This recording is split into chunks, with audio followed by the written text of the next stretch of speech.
Yung mga par, kamusta? Ang ebidensya kung bakit sobrang lakas ni Cuadro Alas. Pero bagong lahat mga idol, suportahan nyo naman ang ating channel. Maraming salamat po.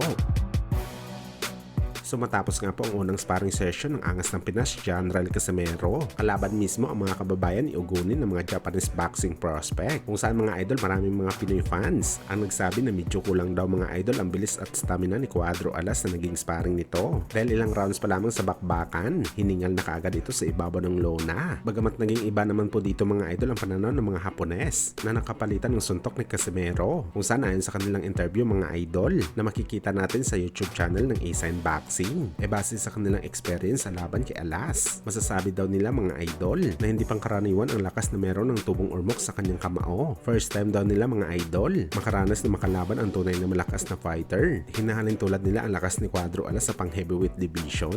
Imagine mga idol, sinabi ito mismo ng lightweight sparring mate ni Casimero. Uulitin ko mga idol, lightweight fighter na 3 division ang bigat kay Casimero. Ibig sabihin nito mga idol, talagang malakas si Cuadro Alas. Dagdag pa ng mga Japanese boxing prospect mga idol, mahirap daw kalaban si Casimero dahil halos accurate daw lahat ng kanyang patama. Kumbaga mga idol, walang sayang na suntok si Alas sa kalaban. Magaling daw kasi ito mga idol pagdating sa positioning ng kanyang paa, at ito rin daw mga idol ang dahilan kung bakit nakakapag-generate ito ng sobrang lakas sa bakbakan. Kung saan mga idol, lahat ng mga sinabi ng Hapon kay Casimero parang ganito rin mga idol ang mga sinabi ni Gervonta Tank TV sa ating pambansang kamao Manny Pacquiao. Ano yan ni Davis mga idol? Kaliit-liit lang daw na tao ni Pacman, pero grabe daw ang lakas na kaya nito ipalabas sa kanyang kamao. Ito daw mga idol dahil sa abilidad ni Boss Manny pagdating sa positioning ng kanyang paa bago ito umatake sa kalaban. At para kay Davis mga idol, hindi daw basta-basta natuturo ang ganitong bagay sa isang boxer. Yung fighter na may talent talaga sa ganitong bagay pagdating sa bakbakan.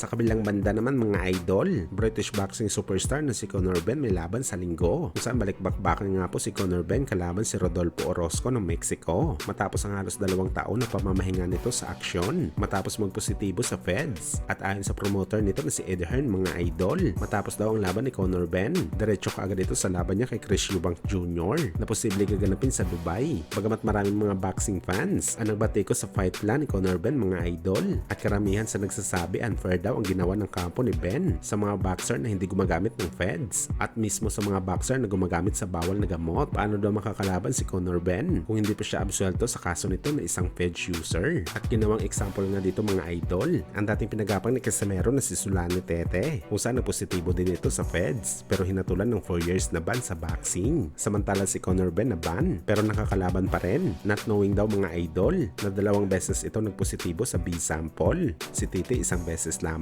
Well, isa lang ang sagot dyan mga idol. Si Conor Benn isang future superstar. Si Sulani Tete hindi.